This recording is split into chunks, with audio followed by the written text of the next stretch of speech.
त्याला सण होतो का नेता झाल्याला दुसरा जमत नाही त्याला. धनगराचा एक बांधव म्हणला आता आमच्याकडे नेतृत्व आलं पाहिजे. लाल पाडा होता, लाल असा येवल्यात आली बाबा, लाल पाडा होता, असं दुसरं जमत नाही त्याला. त्या तवाच आळ्या वळवळ करतात त्याचे, दुसरं नाही जमत त्याला, सगळं त्यालाच लागतं मरुस तर. इतकं आपल्या बुद्धीचं आहे ते. त्याला कोणी मंत्री झालेला जमत नाही, कोणी आमदार निवडून आलेला जमत नाही, तेव्हा लागतो फक्त.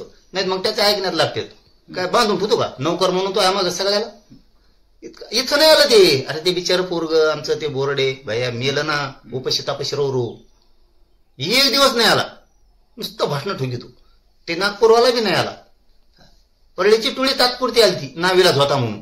आता त्यांनाही देणं घेणं नाही. हे याला फक्त ना हे येवल्याच्या अलिबाबाला एकच गोष्ट लागते, त्याच्या मोर्चाला गर्दी. मग बंजारा समाजाचं वाटलं झालं तरी चालन, पण माझ्या मोर्चाला जमत असतो. तो धनगराचं वाटलं झालं तरी चालेल. एकदा मला नाही धनगराला एसटीतून आरक्षण द्या अलिबाबा म्हणला, कशाला मोर्चाला पळतात त्याचे?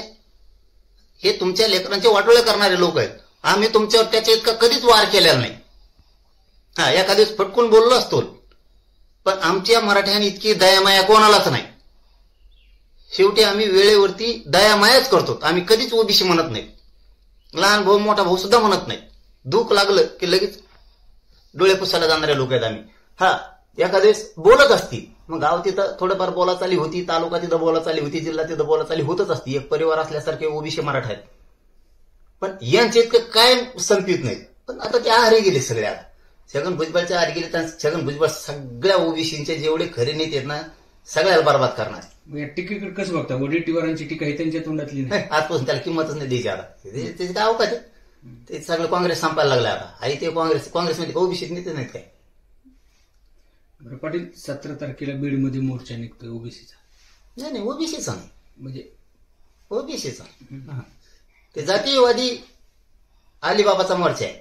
ओबीसीचा त्याच्यात काही संबंध नाही. हा ओबीसीचा काय संबंध नाही. ते काही एसटीत आरक्षण द्या म्हणतो का धनगराला? हा त्याचं काय म्हणणं आहे नेमकं? कोणा सुधारलंय का 18 पगड जातीच्याला? आता फक्त मोर्चाला कुंभार जवळ करीन, काही कडी ओढरी रजपूत जवळ करीन, आता बंजारा जवळ करीन, आता धनगरांना जवळ करीन. आता सगळ्यांना एवढा मोर्चा असतो फक्त गोड गोड बोलन, या आपण आलो पाहिजे, आपण दिसलो पाहिजे, तेव्हा ताकद दिसली पाहिजे, पुरी ताकद लावा सगळ्या जातीच्याला गोरगरीबाला म्हणून. आता मग त्यात काय नावे असतील, सोनार असतील, जे जे छोट्या छोट्या गरीब बिचारी जाती तर मुस्लिम दलित असतील, यांना फक्त या म्हणून. त्याचा मोर्चा झाला की झोपला घरी. त्यांच्या ध्यानात त्यांचा काय फायदा आहे?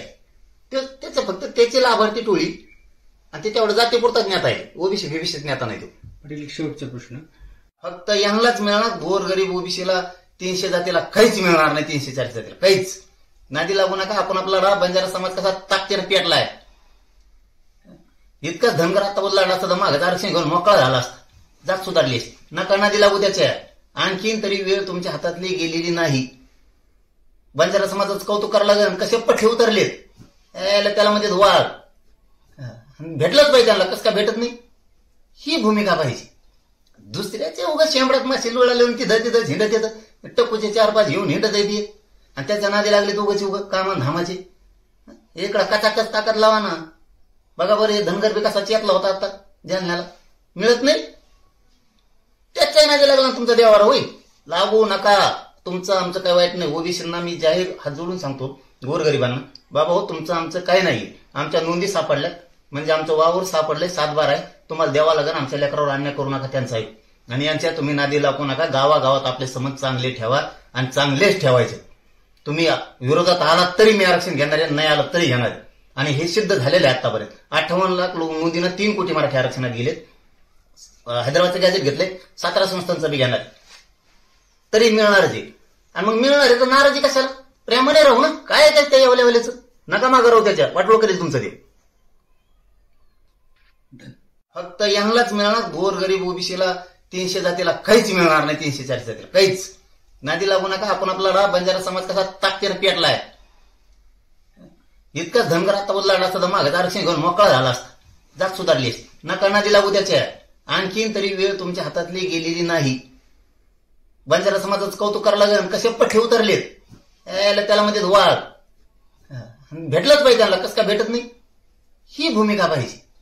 दुसऱ्याचे उगाच शेंबड्यात मासे लोळा लिहून तिथं झिंडत येतं, टक्कूचे 4-5 घेऊन हिंडत येते आणि त्याच्या नादी लागले तर उगाच कामान धामाचे. इकडं कचाकच ताकद लावा ना. बघा बरं हे धनगर विकासाचा यातला होता आता जालन्याला मिळत नाही, त्याच्या नादी लागला तुमचा देवारा होईल. लागू नका. तुमचं आमचं काय वाईट नाही. ओबीसींना मी जाहीर हात जोडून सांगतो, गोरगरिबांना, बाबा हो तुमचं आमचं काय नाही. आमच्या नोंदी सापडल्यात, म्हणजे आमचं वावर सापडलंय, 7/12 आहे. तुम्हाला द्यावा लागेल. आमच्या लेकरावर अन्याय करू नका त्यांचा आहे.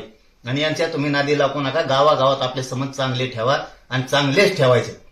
तुम्ही विरोधात आलात तरी मी आरक्षण घेणार आहे, नाही आलात तरी घेणार आहे. आणि हे सिद्ध झालेलं आहे आतापर्यंत. 58 लाख नोंदीनं 3 कोटी मराठी आरक्षणात गेलेत. हैदराबादचं गॅजेट घेतलंय, 17 संस्थांचं बी घेणार तरी मिळणारच आहे. आणि मग मिळणार आहे तर नाराजी कशाला? प्रेमाने राहू ना. काय आहे त्या एवढ्याचं नका मागं राहू. त्याच्या वाटोळ करेल तुमचं ते.